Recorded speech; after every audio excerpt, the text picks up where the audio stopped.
ଓମ୍ ଶାନ୍ତି 15 April 2025 ପ୍ରାତଃ ମୁରଲି। ଶିବ ଭଗବାନଙ୍କର ମଧୁର ମହାବାକ୍ୟ।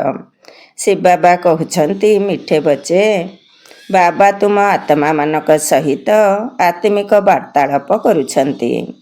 ତୁମେମାନେ 21 ଜନ୍ମ ପାଇଁ ବାବାଙ୍କ ପାଖକୁ ନିଜ ଜୀବନକୁ ବୀମାଭୁକ୍ତ କରିବା ପାଇଁ ଆସିଛ। ତୁମମାନଙ୍କର ଜୀବନ ଏପରି ବୀମାଭୁକ୍ତ ହୋଇଯାଉଛି ଯାହାଦ୍ୱାରା ତୁମେମାନେ ଅମର ହୋଇଯାଉଛ। ବାବା ତୁମ ଆତ୍ମାମାନଙ୍କ ସହିତ ଆତ୍ମିକ ବାର୍ତ୍ତାଳାପ କରୁଛନ୍ତି। ତୁମେମାନେ 21 ଜନ୍ମ ପାଇଁ ବାବାଙ୍କ ପାଖକୁ ନିଜ ଜୀବନକୁ ବୀମାଭୁକ୍ତ କରିବା ପାଇଁ ଆସିଛ। ତୁମମାନଙ୍କର ଜୀବନ ଏପରି ବୀମାଭୁକ୍ତ ହୋଇଯାଉଛି ଯାହାଦ୍ୱାରା ତୁମେମାନେ ଅମର ହୋଇଯାଉଛ। ପ୍ରଶ୍ନ, ମନୁଷ୍ୟମାନେ ମଧ୍ୟ ନିଜ ଜୀବନକୁ ବୀମାଭୁକ୍ତ କରୁଛନ୍ତି ଏବଂ ତୁମେମାନେ ମଧ୍ୟ କରୁଛ। ଏହା ଭିତରେ ଅନ୍ତର କ'ଣ? ମନୁଷ୍ୟମାନେ ମଧ୍ୟ ନିଜ ଜୀବନକୁ ବୀମାଭୁକ୍ତ କରୁଛନ୍ତି ଏବଂ ତୁମେମାନେ ମଧ୍ୟ କରୁଛ। ଏହା ଭିତରେ ଅନ୍ତର କ'ଣ?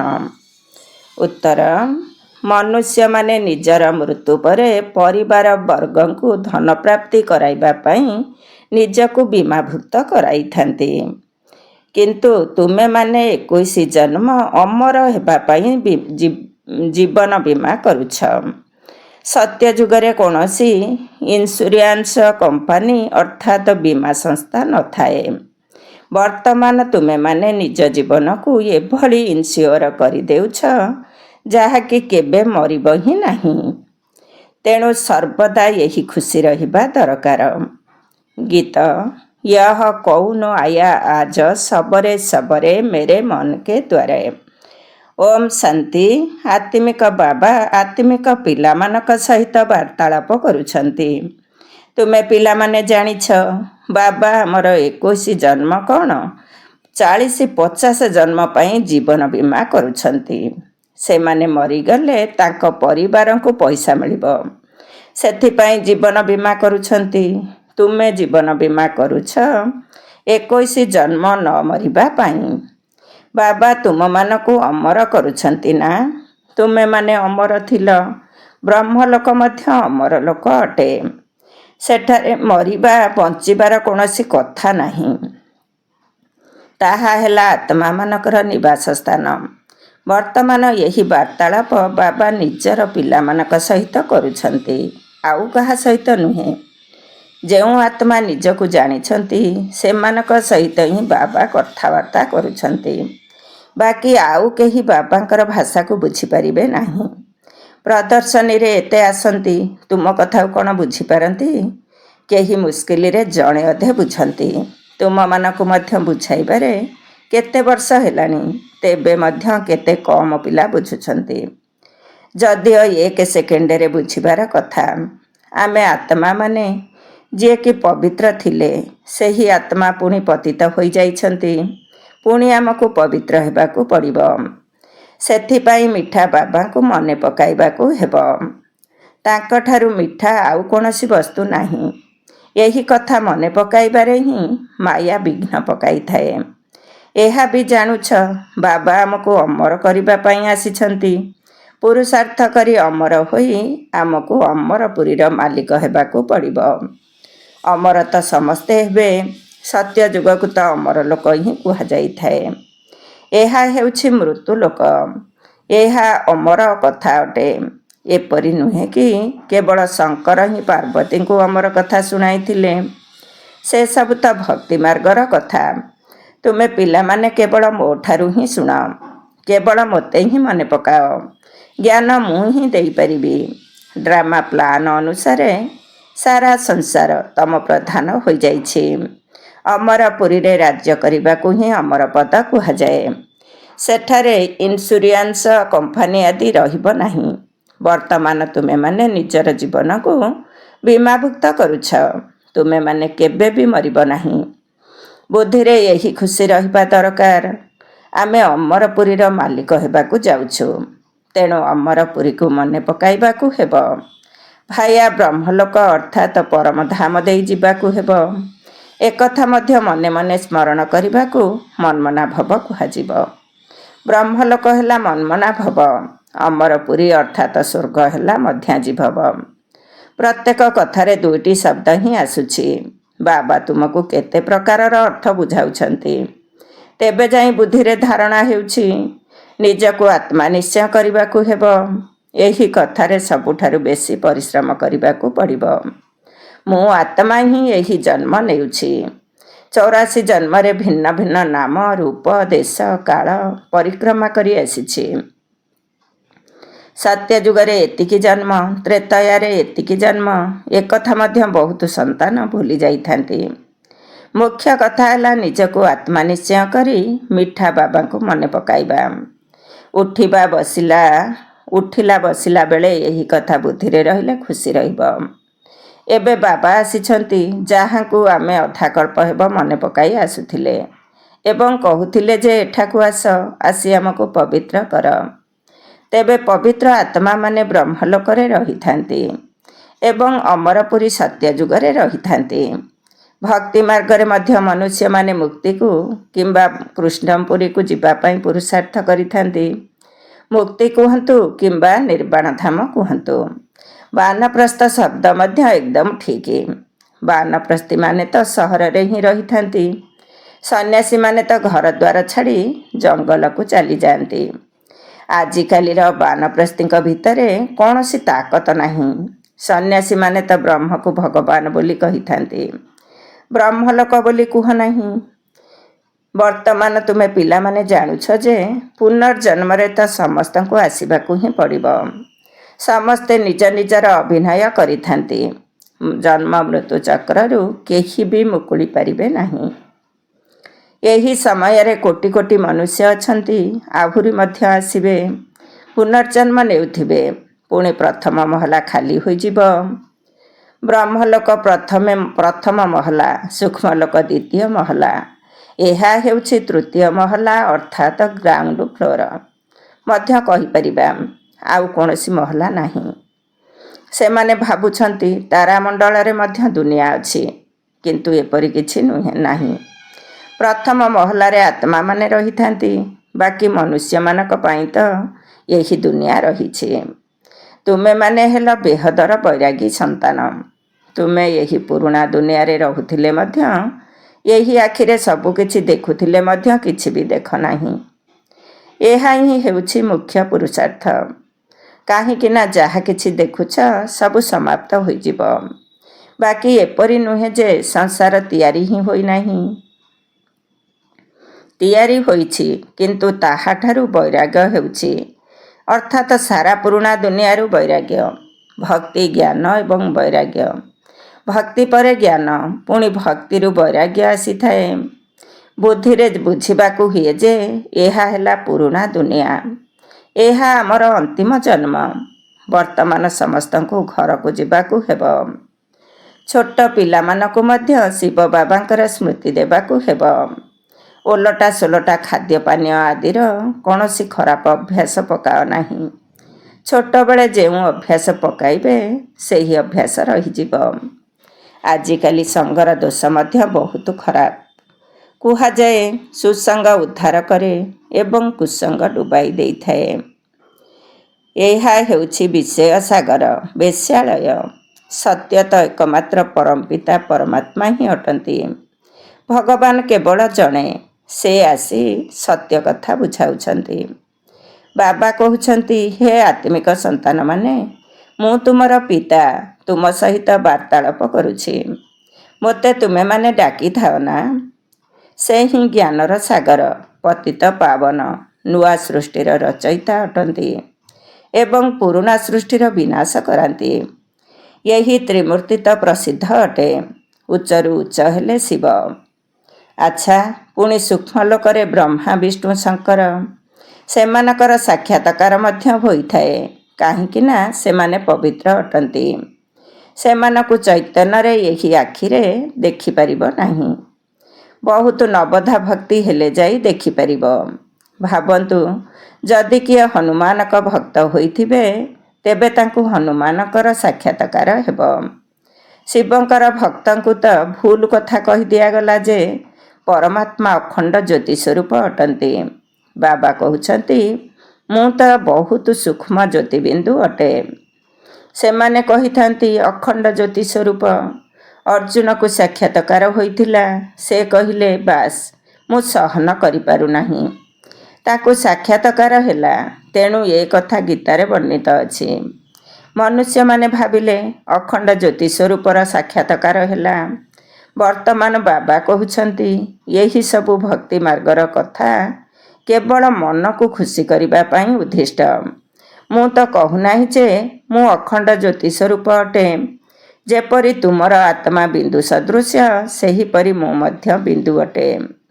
ଯେପରି ତୁମେମାନେ ଡ୍ରାମାର ବନ୍ଧନରେ ଅଛ, ସେହିପରି ମୁଁ ମଧ୍ୟ ଡ୍ରାମାର ବନ୍ଧନରେ ବନ୍ଧା ହୋଇଛି। ସବୁ ଆତ୍ମାମାନଙ୍କୁ ନିଜ ନିଜର ପାର୍ଟ ମିଳିଛି। ପୁନର୍ଜନ୍ମ ତ ସମସ୍ତଙ୍କୁ ନେବାକୁ ପଡ଼ିବ। କ୍ରମାନ୍ୱୟରେ ସମସ୍ତଙ୍କୁ ଆସିବାକୁ ହେବ। ପ୍ରଥମ ନମ୍ବରର ଆତ୍ମା ମଧ୍ୟ ତଳକୁ ଯାଇଛନ୍ତି। ବାବା କେତେ କଥା ବୁଝାଉଛନ୍ତି। ଏକଥା ମଧ୍ୟ ବୁଝାଇଛନ୍ତି ଯେ ସୃଷ୍ଟି ରୂପୀ ଚକ୍ର ଘୂରି ଚାଲିଛି। ଯେପରି ଦିନ ପରେ ରାତି ଆସିଥାଏ, ସେହିପରି କଳିଯୁଗ ପରେ ସତ୍ୟଯୁଗ, ପୁଣି ତ୍ରେତା ଯୁଗ, ପୁଣି ସଙ୍ଗମ ଯୁଗ ଆସିଥାଏ। ସଙ୍ଗମ ଯୁଗରେ ହିଁ ବାବା ଆସି ପରିବର୍ତ୍ତନ କରିଥାନ୍ତି। ଯେଉଁମାନେ ସତପ୍ରଧାନ ଥିଲେ, ସେହିମାନେ ତମ ପ୍ରଧାନ ହୋଇଯାଇଛନ୍ତି। ସେହିମାନେ ହିଁ ପୁଣି ସତପ୍ରଧାନ ହେବେ। ଡାକୁଛନ୍ତି ମଧ୍ୟ, ହେ ପତିତ ପାବନ ଆସ। ତେଣୁ ବର୍ତ୍ତମାନ ବାବା ଆସି କହୁଛନ୍ତି, ମନ୍ମନା ଭବ। ମୁଁ ଆତ୍ମା, ମୋତେ ବାବାଙ୍କୁ ମନେ ପକାଇବାକୁ ହେବ। ଏହି କଥାକୁ ଠିକ୍ ଭାବରେ କେହି ମୁସ୍କିଲରେ ବୁଝିଥାନ୍ତି। ଆମ ଆତ୍ମାମାନଙ୍କର ବାବା କେତେ ମିଠା। ଆତ୍ମା ତ ମିଠା ଅଟେ ନା।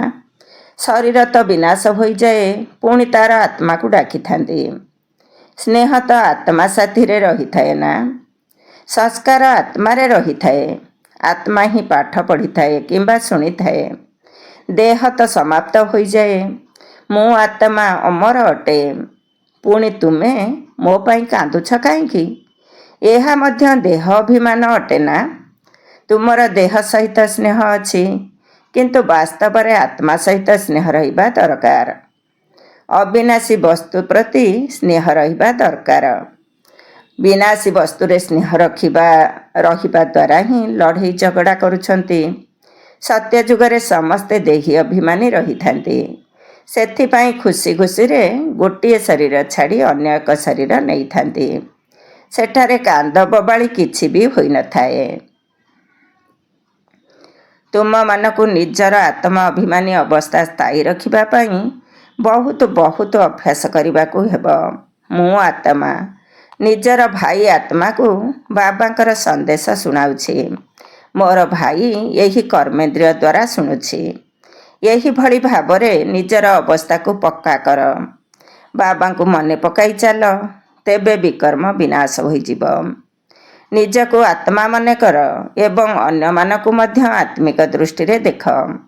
ତେବେ ପକ୍କା ଅଭ୍ୟାସ ପଡ଼ିଯିବ। ଏହା ହେଉଛି ଗୁପ୍ତ ପୁରୁଷାର୍ଥ। ଅନ୍ତର୍ମୁଖୀ ହୋଇ ଏହି ଅବସ୍ଥାକୁ ପକ୍କା କର। ଯେତେ ସମୟ ବାହାର କରିପାରିବ, ସେତେ ସମୟ ଏହି ଅଭ୍ୟାସରେ ଲଗାଅ। 8 ଘଣ୍ଟା ତ କର୍ମଧନ୍ଦା ଇତ୍ୟାଦି କର। ନିଦ୍ରା ମଧ୍ୟ କର। ବାକି ସମୟ ଏଥିରେ ଲଗାଅ। ବାକି 8 ଘଣ୍ଟା ଏହିଭଳି ପୁରୁଷାର୍ଥ କରିବାକୁ ପଡ଼ିବ। ତେବେ ତୁମକୁ ବହୁତ ଖୁସି ମିଳିବ। ପତିତ ପାବନ ବାବା କହୁଛନ୍ତି, ମୋତେ ମନେ ପକାଅ। ତେବେ ତୁମର ବିକର୍ମ ବିନାଶ ହେବ। ଏହି ଜ୍ଞାନ ତୁମକୁ ବର୍ତ୍ତମାନ ସଙ୍ଗମ ଯୁଗରେ ହିଁ ମିଳୁଛି। ମହିମା ସବୁ ଏହି ସଙ୍ଗମ ଯୁଗର ଅଟେ। ଯେତେବେଳେ କି ବାବା ବସି ଆମକୁ ଜ୍ଞାନ ବୁଝାଉଛନ୍ତି। ଏଥିରେ ସ୍ଥୂଳ କଥା କିଛି ନାହିଁ। ଯାହା ସବୁ ତୁମେମାନେ ଲେଖୁଛ, ସେସବୁ ନଷ୍ଟ ହୋଇଯିବ। ତେବେ ତୁମେମାନେ ଏଥିପାଇଁ ଲେଖିଛ ଯେମିତି ମନେ ରହିଯିବ। ଯଦି କାହାର ବୁଦ୍ଧି ତୀକ୍ଷ୍ଣ ହୋଇଥାଏ, ତେବେ ବୁଦ୍ଧିରେ ମନେ ରହିଯାଏ। କ୍ରମାନ୍ୱୟରେ ତ ଅଛନ୍ତି ନା। ମୁଖ୍ୟ କଥା ହେଲା ବାବାଙ୍କୁ ମନେ ପକାଇବା, ସୃଷ୍ଟିଚକ୍ରକୁ ମନେ ପକାଇବା ଏବଂ କୌଣସି ବିକର୍ମ ନ କରିବା।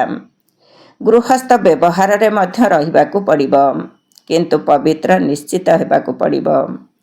କେହି କେହି ବିକାରୀ ମନୋଭାବ ବାଲା ପିଲା ଭାବନ୍ତି ମୋତେ ଅମୁକ ବହୁତ ଭଲ ଲାଗୁଛି, ଏହା ସହିତ ମୁଁ ଗନ୍ଧର୍ବି ବିବାହ କରିନେବି। କିନ୍ତୁ ଏହି ଗନ୍ଧର୍ବି ବିବାହ ତ ସେତେବେଳେ କରାଯାଏ ଯେତେବେଳେ ମିତ୍ର ସମ୍ବନ୍ଧୀ ଆଦି ବହୁତ ବିବ୍ରତ କରାଇଥାନ୍ତି। ତେଣୁ ସେମାନଙ୍କୁ ବଞ୍ଚାଇବା ପାଇଁ କରାଯାଏ। ଏମିତି ନୁହେଁ କି ସମସ୍ତେ କହିବେ ଆମେ ଗନ୍ଧର୍ବି ବିବାହ କରିବୁ। ସେମାନେ କେବେ ପବିତ୍ର ରହିପାରିବେ ନାହିଁ। ପ୍ରଥମ ଦିନ ହିଁ ଯାଇ ନର୍ଦ୍ଦମାରେ ପଡ଼ିବେ। ନାମ ରୂପରେ ମନ ଲାଗି ଯାଇଥାଏ। ଏହା ତ ବହୁତ ଖରାପ କଥା। ଗନ୍ଧର୍ବି ବିବାହ କରିବା କୌଣସି ମାଉସୀ ଘର କଥା ନୁହେଁ। ଯଦି ଜଣକର ଆଉ ଜଣକ ପ୍ରତି ମନ ଲାଗିଗଲା ତେବେ କହିଦେଇଥାନ୍ତି ଗନ୍ଧର୍ବି ବିବାହ କରିବୁ। ଏଥିରେ ସମ୍ବନ୍ଧୀମାନଙ୍କୁ ବଡ଼ ଖବରଦାର ରହିବା ଦରକାର। ବୁଝିଯିବା ଦରକାର ଯେ ଏହି ସନ୍ତାନ କୌଣସି କାମକୁ ନୁହେଁ। ଯାହା ସହିତ ମନ ଲାଗିଛି ତାଠାରୁ ଦୂରେଇ ଦେବା ଦରକାର। ନହେଲେ କଥାବାର୍ତ୍ତା କରିଲେ ଚଳିବ। ଏହି ସଭାରେ ବହୁତ ସାବଧାନୀ ରଖିବା ଦରକାର। ଆଗକୁ ଗଲେ ବହୁତ କାଇଦା ବା ନିୟମ ଅନୁସାରେ ସଭା ଲାଗିବ। ଏହିଭଳି ଖିଆଲବାଲାଙ୍କୁ ଆସିବାକୁ ଦିଆଯିବ ନାହିଁ। ଯେଉଁ ପିଲାମାନେ ଆତ୍ମିକ ସେବାରେ ତତ୍ପର ରହୁଛନ୍ତି, ଯିଏ ଯୋଗଯୁକ୍ତ ହୋଇ ସେବା କରୁଛନ୍ତି, ସେମାନେ ସତ୍ୟଯୁଗ ରାଜଧାନୀ ସ୍ଥାପନ କରିବାରେ ସହଯୋଗୀ ହେଉଛନ୍ତି। ସେବାଧାରୀ ପିଲାମାନଙ୍କ ପ୍ରତି ବାବାଙ୍କର ନିର୍ଦ୍ଦେଶ ହେଲା ଆରାମ ହାରାମ ଅଟେ। ଯେଉଁମାନେ ବହୁତ ସେବା କରୁଛନ୍ତି ସେମାନେ ନିଶ୍ଚିତ ରୂପେ ରାଜାରାଣୀ ହେବେ। ଯେଉଁମାନେ ପରିଶ୍ରମ କରୁଛନ୍ତି, ଅନ୍ୟମାନଙ୍କୁ ନିଜ ସଦୃଶ ଗଢ଼ୁଛନ୍ତି, ତାଙ୍କ ଭିତରେ ଶକ୍ତି ମଧ୍ୟ ରହିଥାଏ। ସ୍ଥାପନା ତ ଡ୍ରାମା ଅନୁସାରେ ନିଶ୍ଚିତ ହେବ। ତେବେ ଭଲ ଭାବରେ ସବୁ ଜ୍ଞାନକୁ ବୁଦ୍ଧିରେ ଧାରଣ କରି ପୁଣି ସେବାରେ ଲାଗିଯିବା ଦରକାର। ଆରାମ ମଧ୍ୟ ହାରାମ ଅର୍ଥାତ୍ ଖରାପ ଅଟେ। କେବଳ ସେବା ହିଁ ସେବା, ତେବେ ଯାଇ ଉଚ୍ଚପଦ ପାଇବ। ବାଦଲ ହୋଇ ଜ୍ଞାନ ଜଳରେ ଭରପୁର ହୋଇ ଆସ, ପୁଣି ବର୍ଷିବା ପାଇଁ ଅର୍ଥାତ୍ ସେବା କରିବା ପାଇଁ ଯାଅ। ସେବା ତ ତୁମର ବହୁତ ରହିଛି। ବିଭିନ୍ନ ପ୍ରକାରର ଚିତ୍ର ବାହାରିବ, ଯାହାଦ୍ୱାରା ମନୁଷ୍ୟ ଜଲ୍ଦି ବୁଝିଯିବେ। ଆଗକୁ ଏହି ଚିତ୍ରଗୁଡ଼ିକର ମଧ୍ୟ ବହୁତ ପରିବର୍ତ୍ତନ ହେବ। ଏଥିରେ ବି ଯିଏ ଆମର ବ୍ରାହ୍ମଣ କୁଳର ହୋଇଥିବେ ସେହିମାନେ ହିଁ ଭଲ ଭାବରେ ବୁଝିବେ। ବୁଝାଇବା ବାଲା ଭଲ ଥିଲେ କିଛି ବୁଝିବେ। ଯିଏ ଭଲ ଭାବରେ ଧାରଣା କରନ୍ତି, ବାବାଙ୍କୁ ବହୁତ ବହୁତ ମନେ ପକାଇଥାନ୍ତି, ସେମାନଙ୍କ ଚେହେରାରୁ ଜଣାପଡ଼ି ଯାଇଥାଏ ବାବା ମୁଁ ତ ଆପଣଙ୍କ ଠାରୁ ପୁରା ସମ୍ପତ୍ତି ନେବି। ତେଣୁ ତାଙ୍କ ଭିତରେ ଖୁସିର ଢୋଲ ବାଜିଥାଏ। ସେମାନଙ୍କୁ ସେବାର ବହୁତ ସଉକ ମଧ୍ୟ ରହିବ। ସେମାନେ ବାବାଙ୍କ ପାଖକୁ ବା ମଧୁବନ ଆସି ସତେଜ ହୋଇ ତୁରନ୍ତ ସେବାରେ ବାହାରିଯିବେ। ସେବା ପାଇଁ ପ୍ରତି ସେବା କେନ୍ଦ୍ରରୁ ବହୁତ ସେବାଧାରୀ ପ୍ରସ୍ତୁତ ହେବା ଦରକାର।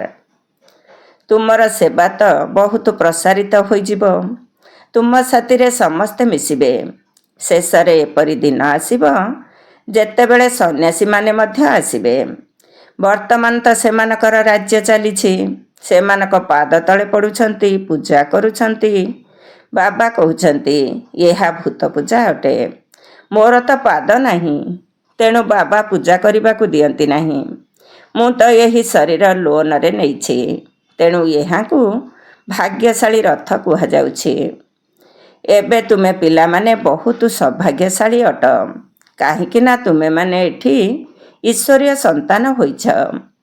ଗାୟନ ମଧ୍ୟ ରହିଛି। ଆତ୍ମା ପରମାତ୍ମା ଅଲଗା ରହନ୍ତି ବହୁକାଳ। ତେଣୁ ଯିଏ ବହୁତ କାଳରୁ ଅଲଗା ରହିଥାନ୍ତି ସେହିମାନେ ହିଁ ଆସୁଛନ୍ତି। ଆଉ ସେହିମାନଙ୍କୁ ହିଁ ମୁଁ ଆସି ପାଠ ପଢ଼ାଉଛି। କୃଷ୍ଣଙ୍କ ପାଇଁ କେବେ ହେଲେ ଏକଥା କୁହାଯାଇପାରିବ ନାହିଁ। ସେ ତ ପୁରା 84 ଜନ୍ମ ନେଉଛନ୍ତି। ଏହା ହେଉଛି ତାଙ୍କର ଶେଷ ଜନ୍ମ।